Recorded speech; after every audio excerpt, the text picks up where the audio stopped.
Thanks a lot. I want to thank Western. Particularly want to thank Scott and Catherine for the good work they do for CUSLI. I'm honored to be here. I'm honored to be here in particular, not only because it's at Western, but because it's the CUSLI annual lecture.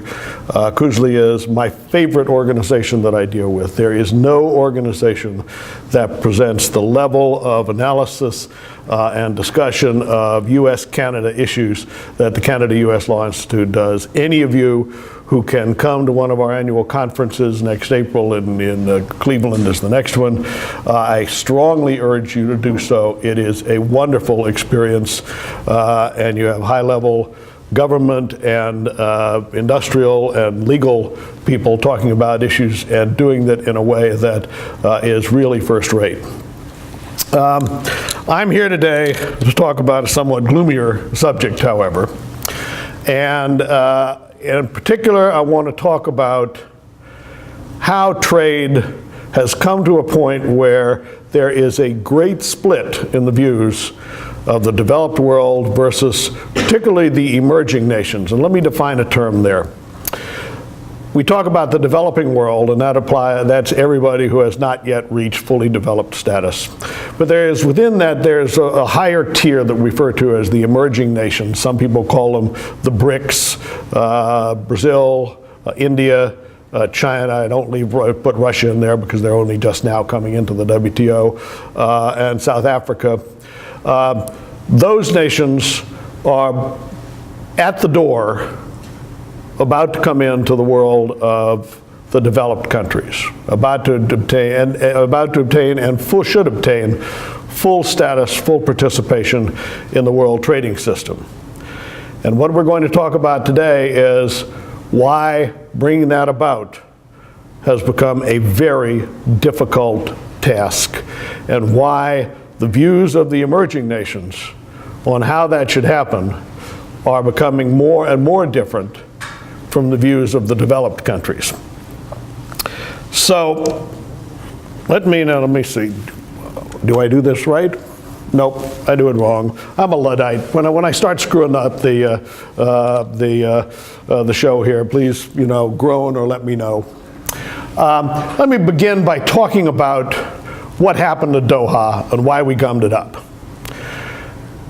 It's sad that it has come to this pass.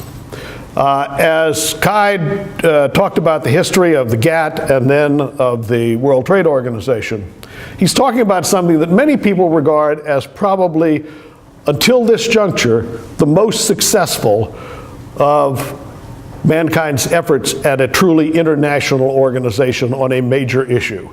That is trade.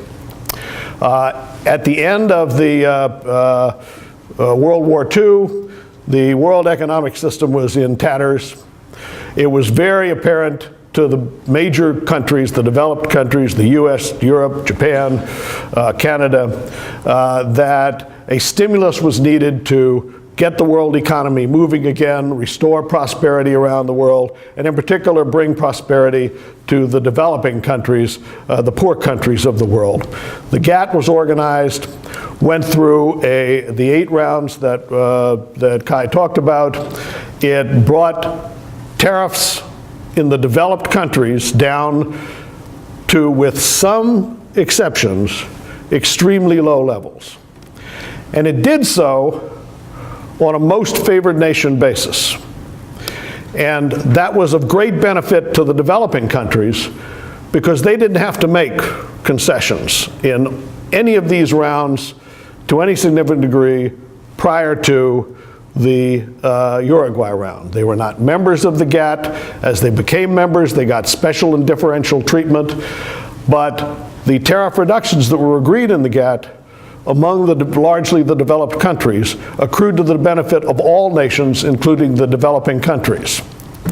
I think no one would disagree that the success of the world trading system during this period up until the Doha round has played an important role in bringing developing nations further into prosperity. Now, having said that, we've now reached the first round that is categorically a failure. And I've got up here a 2-minute summary, and like all my 2-minute summaries, it's going to take about 5 minutes for me to give it, on what's gone wrong with Doha? And there are some basic fundamental reasons. First of all, we designed it all wrong. When we tried to start the first of the multilateral trade negotiations that involved not just the developed countries, but a large number, 120 some, as Kai said, of developing countries too. The great desire was to bring the developing countries that had benefited from previous negotiated agreements but had not participated in their negotiation into the system as players, as participants in the discussion. They tried to do that at Seattle, and it was a disaster. And the reason it was a disaster was that the developing world didn't see benefit to them in the agenda that the developed countries proposed. Much consternation, much confusion. 2 years later, we come to Doha, and two men, the U.S. Trade Representative and the current, the European Trade Commissioner, who is now the head of the WTO, the Director General of the WTO, hit upon a way to bring the developing countries in. And it was well-intentioned, it was noble, and it was categorically wrong. What they did is they said, this is not going to be like past rounds of trade negotiations. This is going to be a development round. The focus of this is going to be shaping the world trading system to provide the benefits needed by the developing countries, and that should be the basis in which the developing countries come into the trading system in these negotiations. And they call it the Doha Development Agenda. It is difficult to read through the launch document without finding a sentence that does not have the word development in it. And indeed, Pascal Lamy, in announcing proudly at Doha the agreement on starting the round, characterized it as developing countries will get, quote, a round for free, implying that they're going to get lots more benefits and they won't have to give anything. That's a fundamental misconception of how a trade negotiation is conducted. Trade negotiations are about doing a deal. Yes, there can be an emphasis on greater benefits to the developing world, but if you have a deal, it has to be both ways. Otherwise, look at your parliament in Canada, look at the Congress of the United States. Can you imagine a ratification of an international deal that further lowered tariff barriers and made other concessions for the United States and Canada that gets nothing in return? Can you imagine that being ratified? Not a chance in hell. Now, I said a moment ago that this was a noble, if misguided, effort to design the round. And that's true, but in a sense it's not entirely true. Think about what I said a moment ago about where we had gotten to in trade negotiations over the decades since World War II. We had greatly reduced tariffs and trade barriers throughout the developed world. The developing world had been either a free rider for those who were not in the WTO and the GATT, or for those that were, they were, because of what's called special and differential treatment, they were allowed to make much less in the way of concessions on reducing their trade barriers. But look where we are now. We have a developed world which needs growth, which needs export opportunities to obtain growth. Look at the American election. Look at what they're talking about. We're going to have export growth. Obama says we're going to double our exports. Where's that going to come from? It's going to come from the growing markets of the world. Where are those markets? Well, they're not in the United States. They're not in Europe. You're doing a little better here in Canada, but you're not enough to carry the ball. They're certainly not in Japan. The growing markets are in the developing world. The impetus for the developed countries in a new round had to be to get more access to the markets of the developing world. Not a bad idea, but from the developing world standpoint, there's a what's in it for us. What the developing world needs is reduction of barriers in the areas that still remain protected in the developed world. And there is an interesting confluence between what is still protected in the developed world and what the developing world really wants to export. Agriculture, textiles, furniture, footwear, all of these are and in services, what the developing world wants is ability to provide services by moving their people to handle projects in the developed world. All of those are still massively protected in the US, Europe, Japan, and indeed in Canada. So you had a desire to get, a need by the US and Europe to get liberalization by the developing world, but you've gotten to the point where the toughest things for the developed world to give, the most politically sensitive things, were all we had left to give, and it turned out we didn't want to give them. Now, and all of this reached a clear understanding in a disaster that occurred in the middle of the round at Cancun. First of all, we'd said to the developing world, you come in, you can participate fully, you'll be full partners in this negotiation. Talks weren't going too well, particularly on agriculture. And the US and Europe got together and put together their own plan to present to the ministerial meeting with all the developing countries in Cancun. And it wasn't that bad a plan. It was in some senses a generous plan. But what it was to the developing world was, as Ronald Reagan used to say, there you go again. The US and Europe are going to dictate to us what the deal is, and we're going to be told, take it or leave it. And that became even more clear when out of the woods popped 4 small African countries with names like Mali, Benin, Burkina Faso, countries that most Americans and most Canadians probably never heard of. Their economies depend on the export of agriculture, the export of cotton, agricultural cotton. In the United States, we have a massive support system for the cotton farmers, which has the effect of increasing US cotton production and depressing world cotton prices and impoverishing those African countries. So they demanded, supported with cheers by the developing and emerging nations, that the first item of agenda before anything else be, the United States ought to liberalize its cotton program. Our US trade representative, who had started the round and proclaimed it to be a developing round, responded in a way that they didn't find entirely helpful. He said to them, maybe we can help you find ways to grow something else. I kid you not. Cancun broke down. And since then, pretty much since that point, the round has stalled. And it became clear that this is talking a trade deal, not a development deal. Trade is not development. Trade can help development, but development is a much more complex, broader thing than trade. And calling this a development round, particularly when the US and Europe are not going to give what the developing countries want, just doesn't cut it.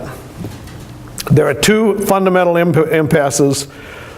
The developing countries can't come to grips with the liberalization that the developing world needs, and the developed countries can't come to grips with what the developing world needs.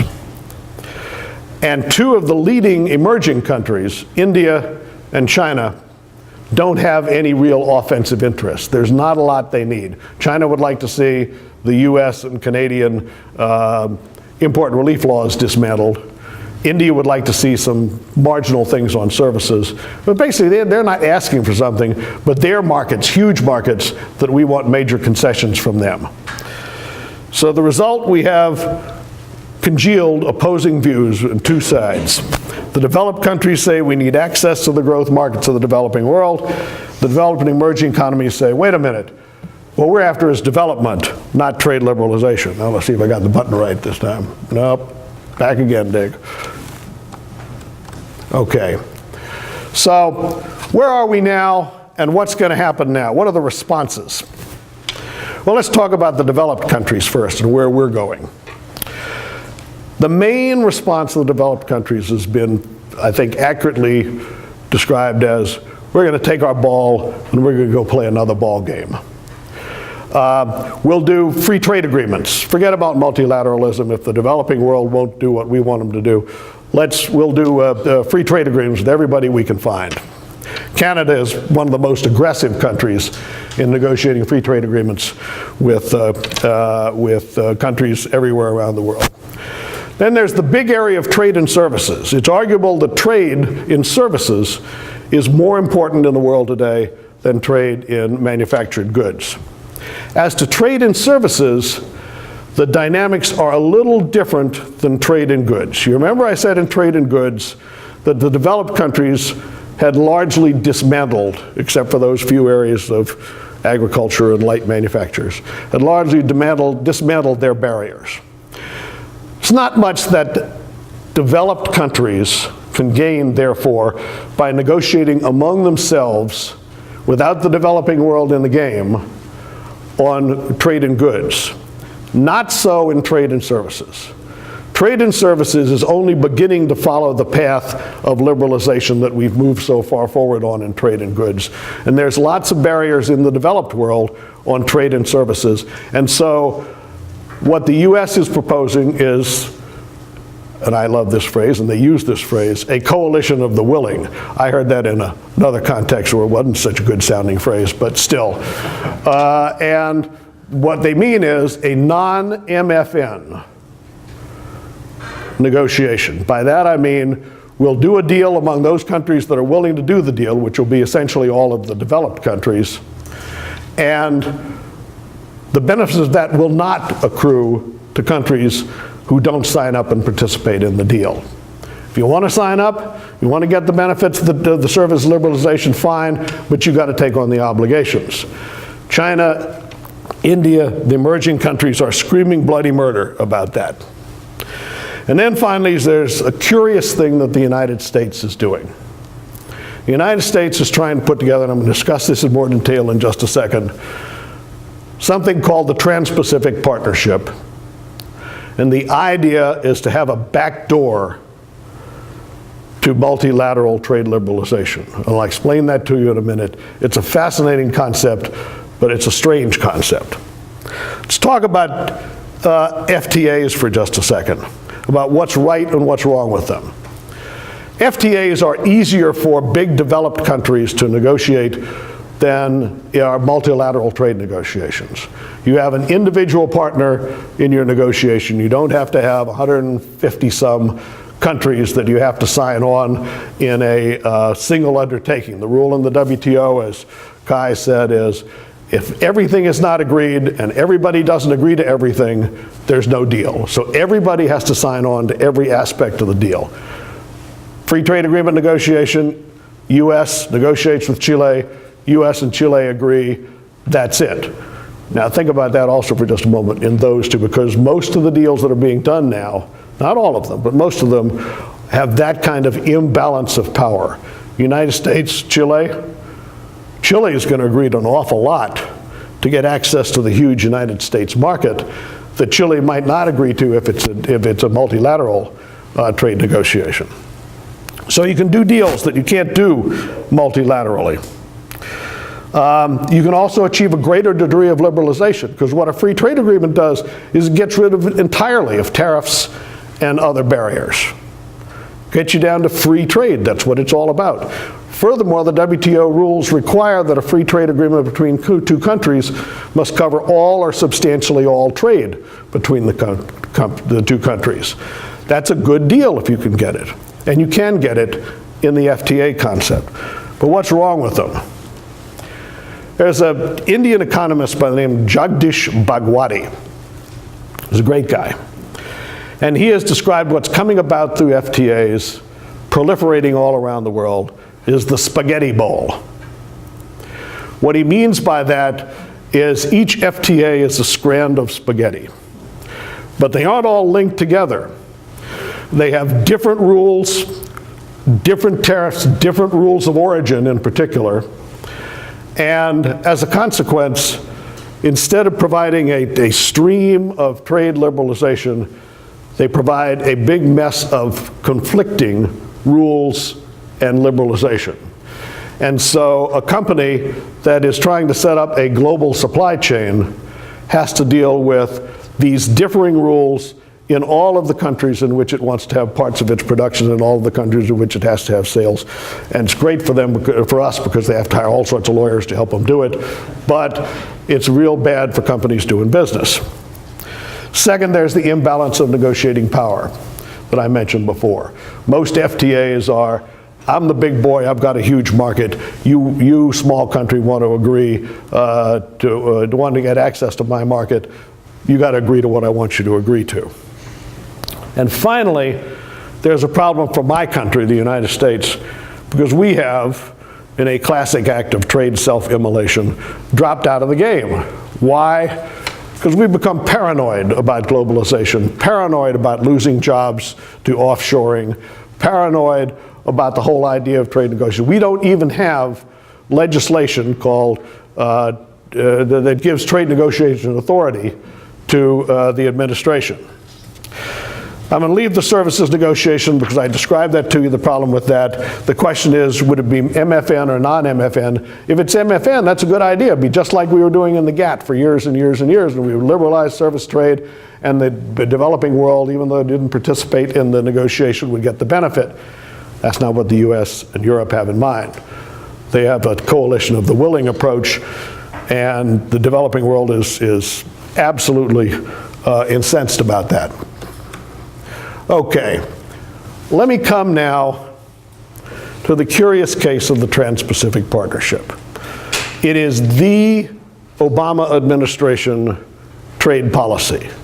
There is no Obama administration trade policy other than the Trans-Pacific Partnership. But it is not clear exactly what we think, we the United States, the mover in this, think we're doing with it. It is a negotiation involving 9 countries now in South America, North America, and the Pacific Rim. The US has already free trade agreements with all but 4 of those countries. The 4 that we don't have free trade agreements with are small countries. And so we're not in it for market access to those countries. Why are we doing it then? There are 2 conflicting views on what this is all about.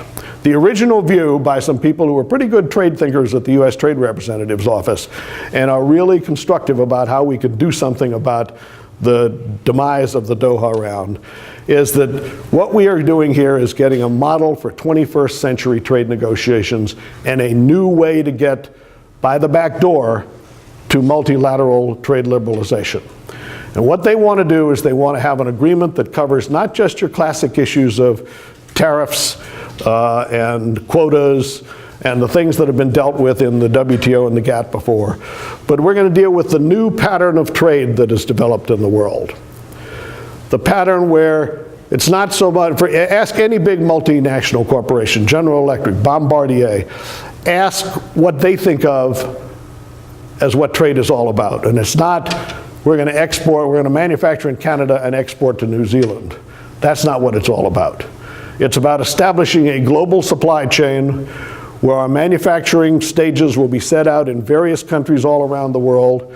We'll probably have in the developed country, that is in Canada or in the United States, we'll probably have the organizational genius, we'll probably have the design, we'll probably have the marketing strategy, but almost all the manufacturing will be done in various places around the world. Why?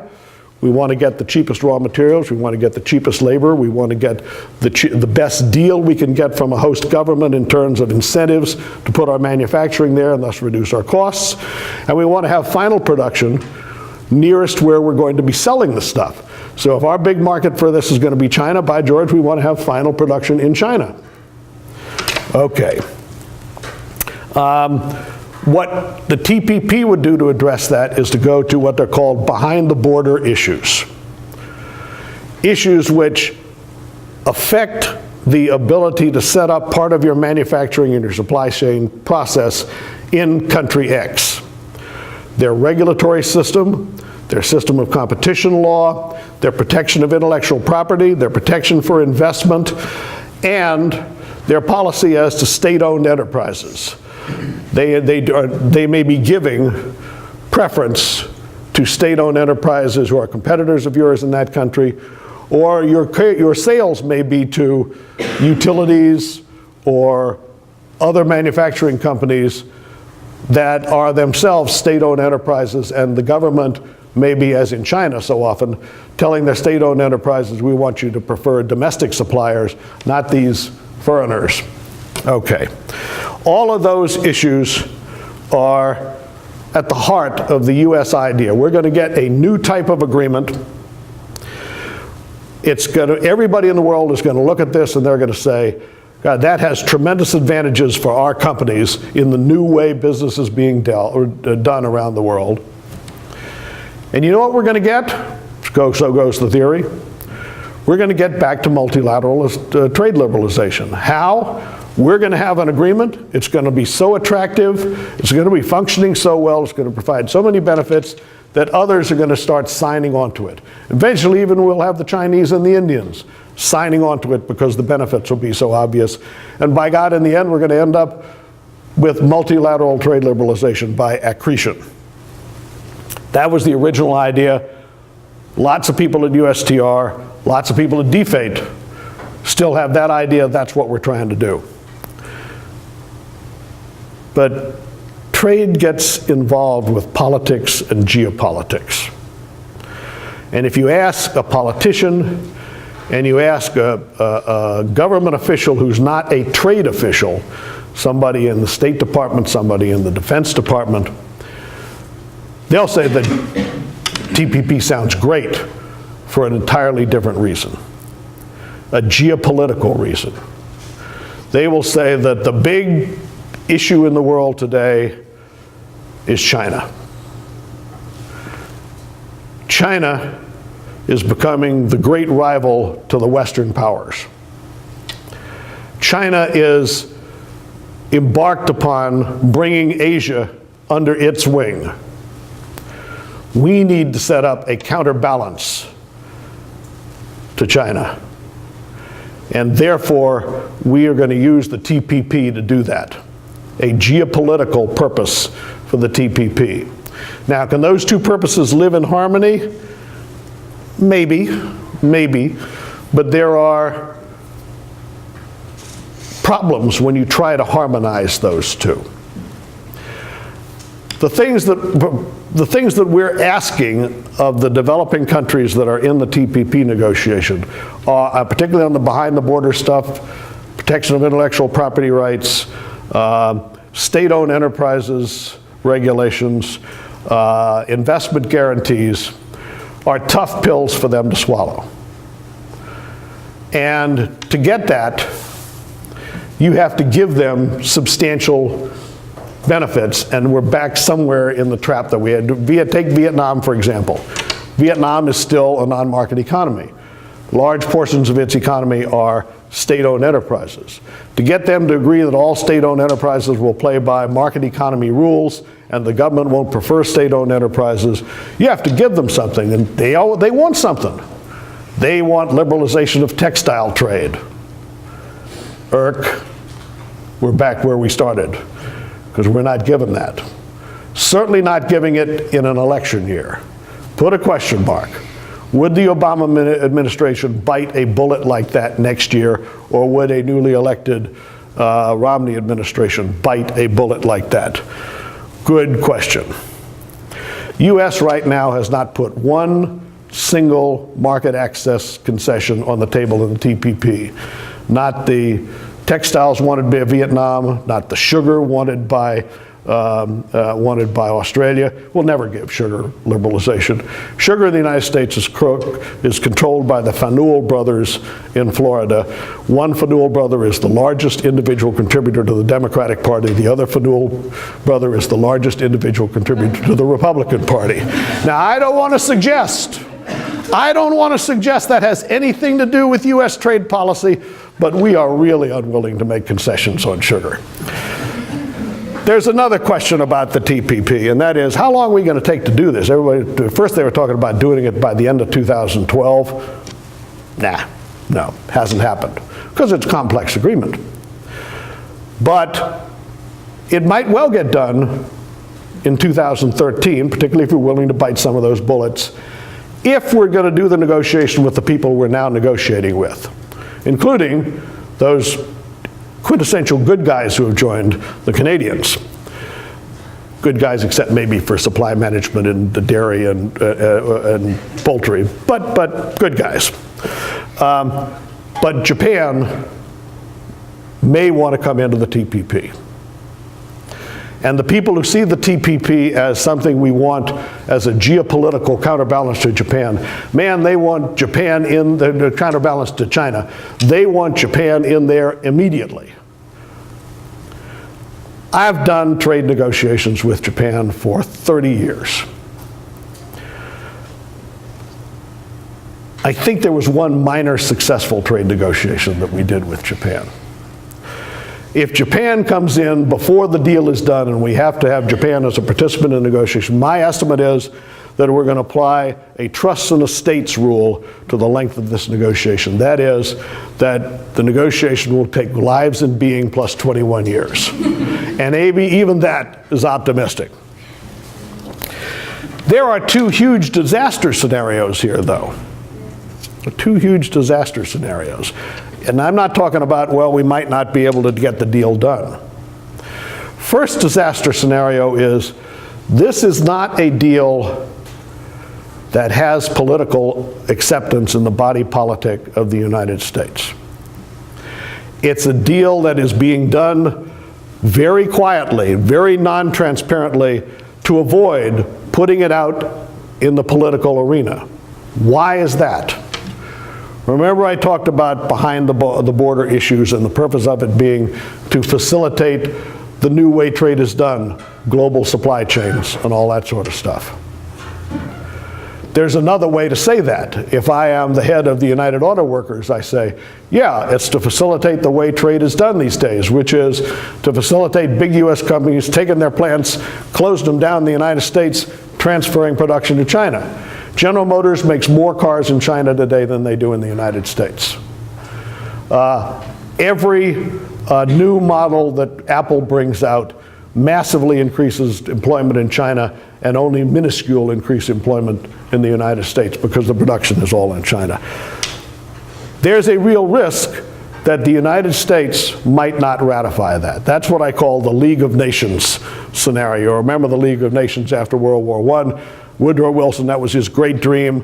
He got it successfully negotiated. What happened? It was the US that refused to ratify it, and it collapsed. That's a horrible prospect. But there's another one equally horrible. We're doing this, we say, to have a glittering agreement that everybody's going to want to join. But if you look at it from the standpoint of China or India, this is an agreement that they don't want to join.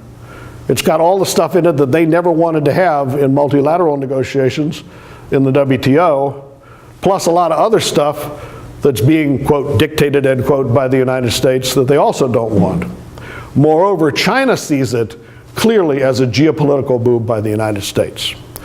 And there is real talk in Asia of having their own sort of counter TPP, a set of regional agreements that would have their side against our side.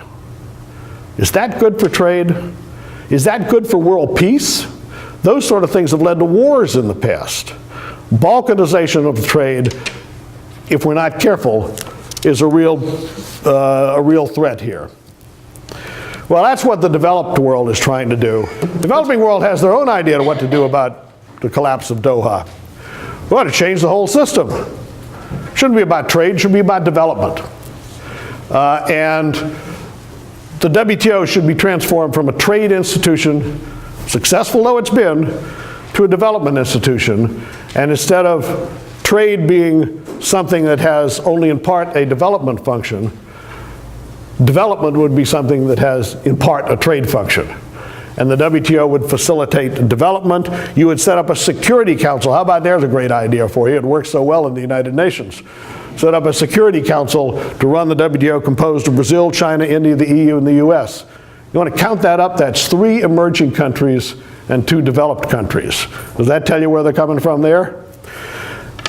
And they want the WTO with work with what real development agencies like UNCTAD, the US Framework Convention on Climate Change, Food and Agriculture, that sort of stuff. They also want to change the way trade works. You know, remember I talked about these global supply chains as opposed to the idea of we'll make it in Canada and export it to Indonesia. If you're in the developing world and you think, wait a minute, what's happening is that the multinational companies are looking around to put their production, which by the way means a lot of jobs, which by the way means more income for the company where the production is located. They want to put it in countries around the world. Well, wait a minute. We ought to be talking here not about trade in the flow of goods, but they call it trade in tasks. What trade ought to be is the regime that deals with the decisions companies make about where to locate their production. Now, and what they say is the function of a WTO ought to be that those decisions ought to be made in equitable and efficient dispersal of the factors of production, capital, knowledge, and labor. What does that mean? It means put more of it in the emerging nations. From their standpoint, how can you argue with that? From the standpoint of the US Congress and Canadian Parliament, you think that sounds like a good deal to them? And there's also another problem there. I'm not sure how you go about negotiating that, but I'll leave that for you in just a second. But the final thing that the developing countries are characterized by is a real healthy suspicion of the developed countries' proposals and their motives in trade. They have a conviction, which is really wrong, that past trade talks have consistently benefited the developed countries and not benefited the less able developing counterparts. That's hard to make that argument until very recently. In the Uruguay round and then proposed in the Doha round, there were all sorts of obligations that developing countries were asked to take, particularly in terms of protecting investments of foreign persons in their countries, particularly protecting intellectual property rights. Yeah, they made a lot of concessions on those in the Uruguay round. Until then, though, they got a free ride. They got the benefit of everything. But recently they say, nope, no, it's benefiting the developed countries, not us. And they fear that the TPP in particular is a plot. It's a plot by those ultimate bad guys, the US, now joined by Canada and Mexico, to impose their will on the developed world.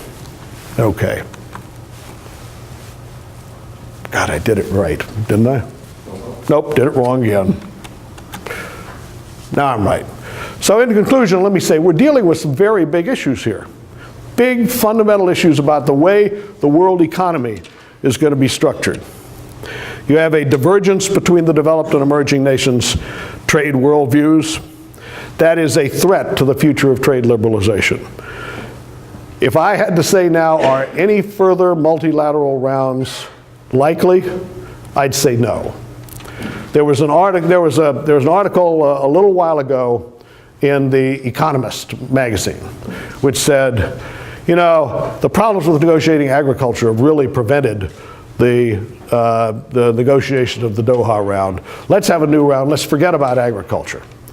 Last week's Economist had a fiery letter from the WTO ambassadors of India, China, South Africa, Brazil, and one other, saying, are you nuts?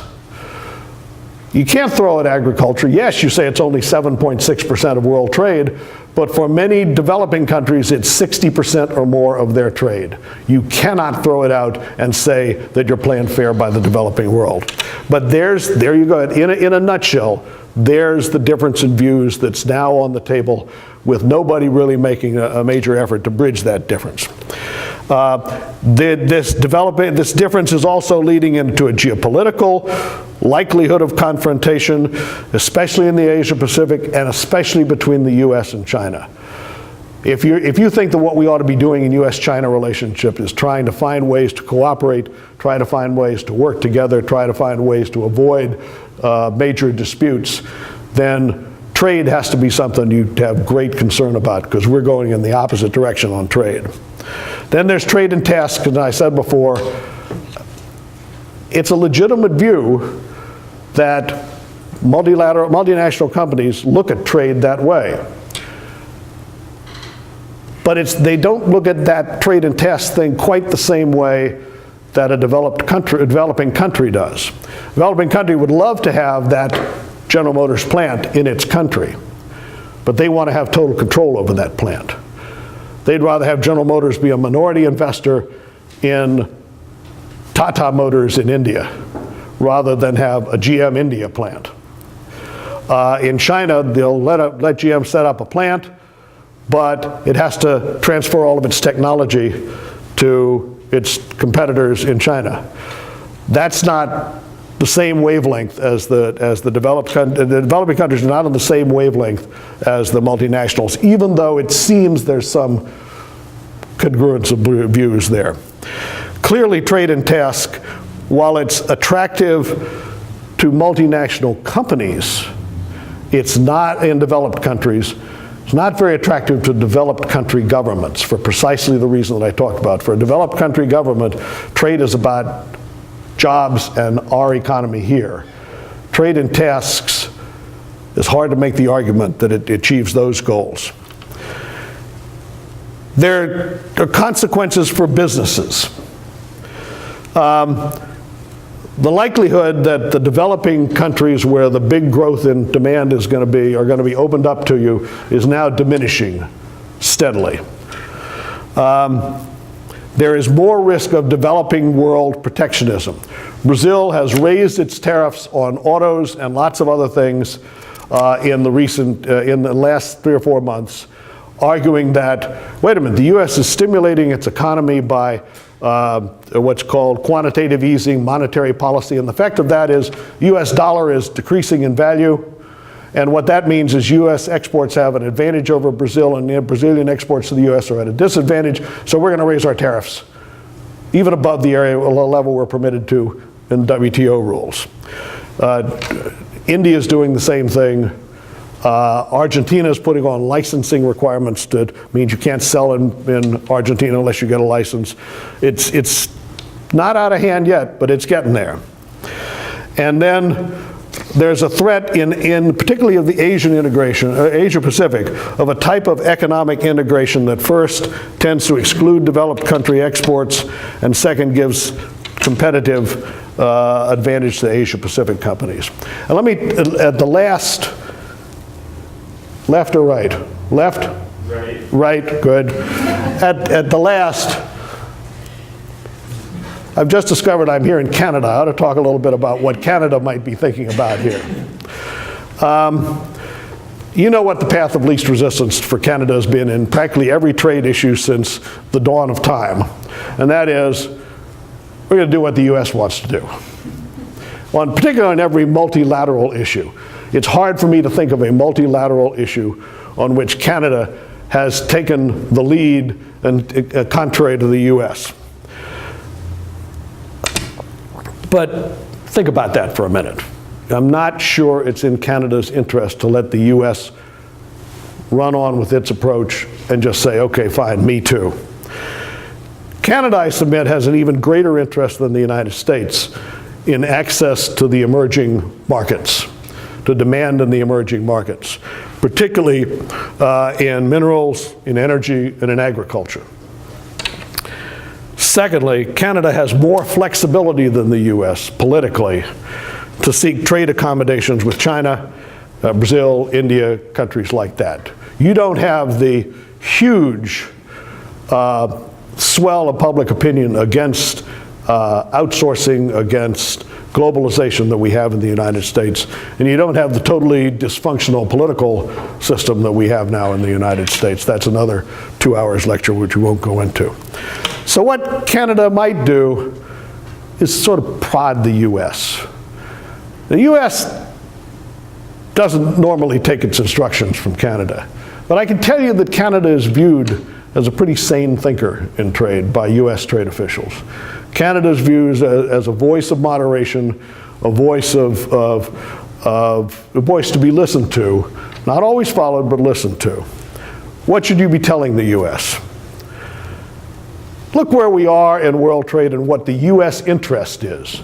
U.S. interest is in building jobs, in getting exports to the developing world in areas where you have the industries of the future in both manufacturing and technology that need those markets.